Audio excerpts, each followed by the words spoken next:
बेटे ने बाहर बरामदे में सीट के किनारे एक गद्दा डाल दिया और माँ का सामान वहीं रख दिया जमीन पर। माँ, तुम यहीं सो जाया करो। बिमला जी ने अपना बिखरा सामान समेटकर बैग में रख लिया और टेबल पर रखी पति की फोटो भी उठाकर रख ली और बाहर निकल पड़ी। गार्ड को फ्लैट की चाबी दी और नारायण राय जी के साथ कैब से स्टेशन आ गई।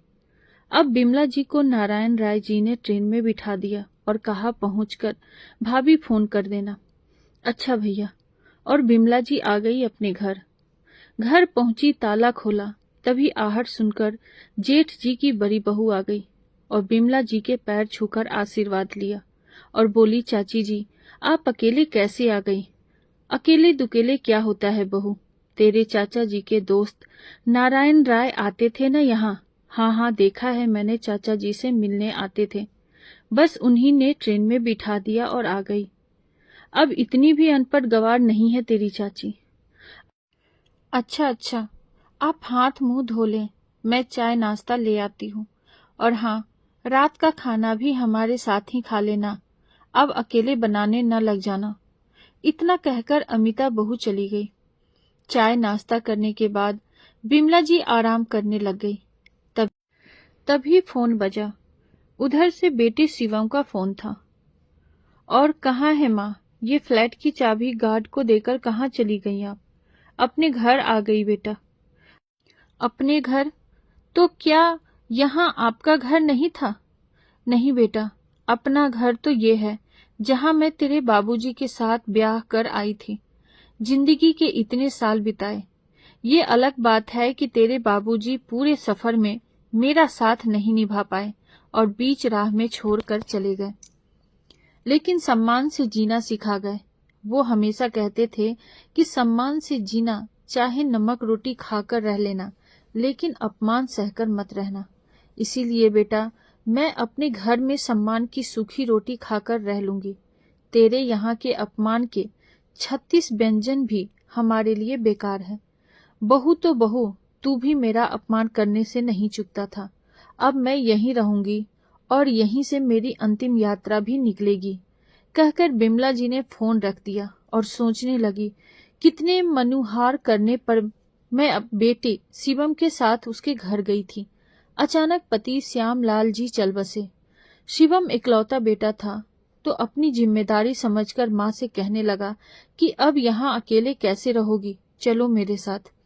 बिमला जी ने मना भी किया कि अकेली कहाँ हूँ, यहाँ तेरे ताऊ जी का परिवार है।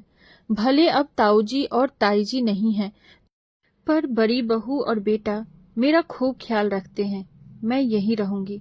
लेकिन शिवम नहीं माना। श्यामलाल जी की किराने की दुकान थी, पैसा संभाल कर खर्च करते थे, कुछ जोड़कर बैंक में भी रखा था।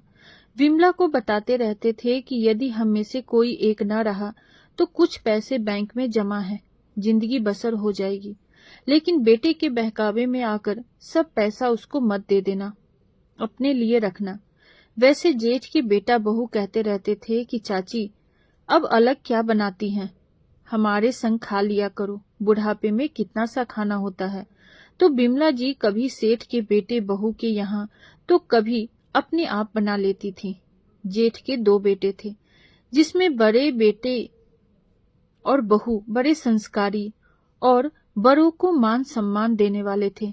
शिवम के मनुहार करने पर बिमला जी शिवम के घर आई थी। वहां आकर 2 कमरे के फ्लैट में समझ नहीं आ रहा था कि कहाँ सामान रखें।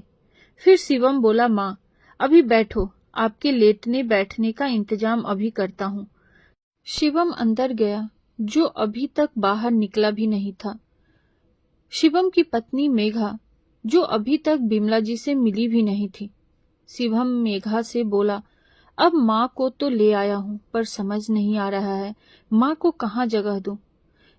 मेघा ने चिढ़कर कहा, अब पता है फ्लैट में जगह नहीं है तो क्यों लेकर आए, अब खुद ही व्यवस्था करो, मुझे मालूम नहीं। शिवम ने बाहर बरामदे में शेड के किनारे एक गद्दा डाल दिया और माँ का सामान वहीं रख दिया जमीन पर। माँ तुम यहीं सो जाना, कहकर शिवम कमरे में चला गया।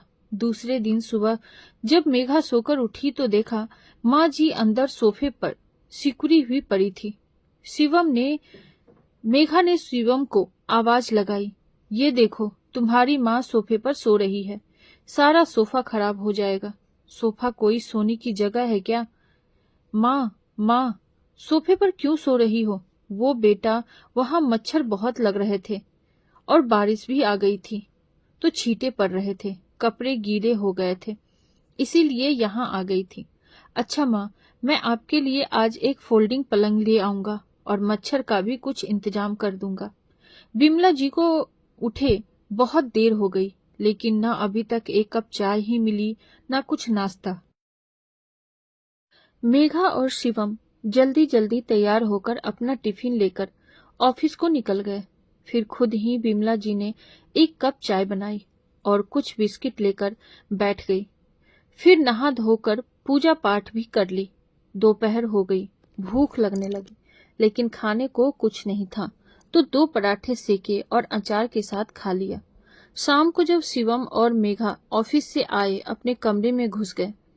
बिमला जी से 2 दिन से कोई बात नहीं हुई थी, मेघा और शिवम की। मेघा बोली, शिवम, खाना बनाने का बिल्कुल मूड नहीं है, पिज्जा ऑर्डर करो। पिज्जा आया और दोनों खा पीकर सो गए। बिमला जी से किसी ने पूछा भी नहीं।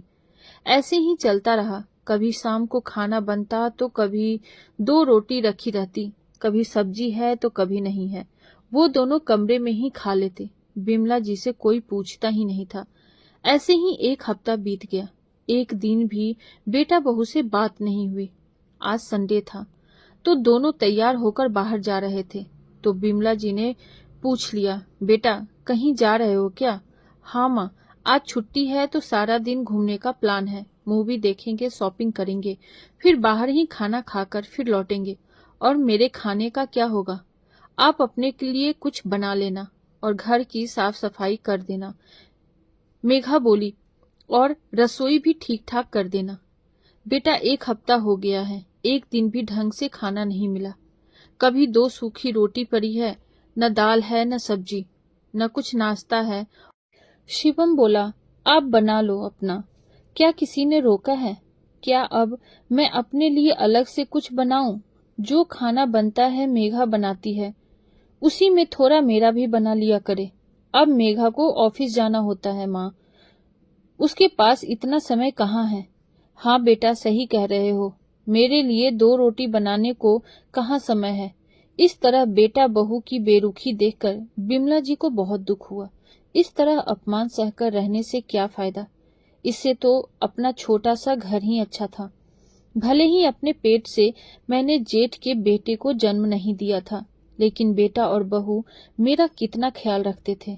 ज्यादा नहीं था, लेकिन सम्मान से 2 रोटी तो खा रहे थे।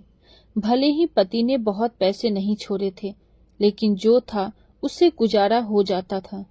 यहाँ आकर बिमला जी अपने को बहुत अपमानित महसूस कर रही थी। लेटी थी अपने बिस्तर पर, तभी नारायण राय जी का फोन आया, जो श्याम राव जी के बड़े अच्छे मित्र थे।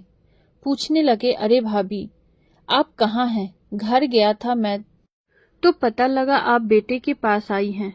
हाँ भैया, अभी 20 दिन हुए हैं यहीं आए हुए, शिवम ले आया था। अब तो मेरा दोस्त नहीं है, तो आपको अकेले न रहकर बेटे के साथ ही रहना चाहिए, नारायण राय जी बोले। नारायण का बेटा भी दिल्ली में कहीं नौकरी करता था, तो वहां आना जाना होता रहता था, और शिवम भी दिल्ली में ही था। फिर बिमला जी ने सोचा, क्यों न नारायण जी से कुछ मदद ली जाए, और वो बोली, नारायण भाई, कुछ काम है आपसे। हाँ बोलिए भाभी। मुझे अपने घर जाना है, क्या आप मेरा टिकट करा देंगे और ट्रेन में बिठा देंगे? क्यों, बेटे के पास कुछ तकलीफ है क्या? नहीं, घर की याद आ रही है, बिमला देवी बोली। अच्छा भाभी, मैं कल बेटे के पास आ रहा हूँ, किसी डॉक्टर से चेकअप कराना है, तो आपका काम कर दूंगा। और फिर बिमला जी अपने घर आ गई। अब फिर से बेटे के पास न जाने का वादा करके। बिमला जी के घर में 3 कमरे थे, तो एक कमरा और बरामदा अपने पास रखकर 2 कमरे और रसोई किराए पर उठा दिया। अपना क्या, कमरे में ही एक कोने में गैस रख ली। जब कुछ खुद बनाना होता तो बना लेती, वरना जेठ की बहू तो ख्याल रखती ही थी। बिमला जी सोच रही थी, अपने से बढ़कर तो पराये ख्याल रखते हैं। यहाँ आकर सम्मान की सूखी रोटी ही सही, इज्जत से तो खा रही हूँ, किसी की मोहताज तो नहीं हूँ। और यहाँ 4 लोग जान पहचान के हैं, सबसे बोलते चालते समय निकल जाता है और बाकी समय अपना भगवान के ध्यान पूजा में लगा दे दिया। वहां बेटे के यहाँ बरामदे में लावारिसी पड़ी थी, न बहू न बेटा कभी हाल चाल पूछते थे। इंसान सब कुछ सह सकता है, लेकिन अपमान और तिरस्कार नहीं। सम्मान की तो नमक रोटी भी किसी पकवान से कम नहीं लगती। Thank you.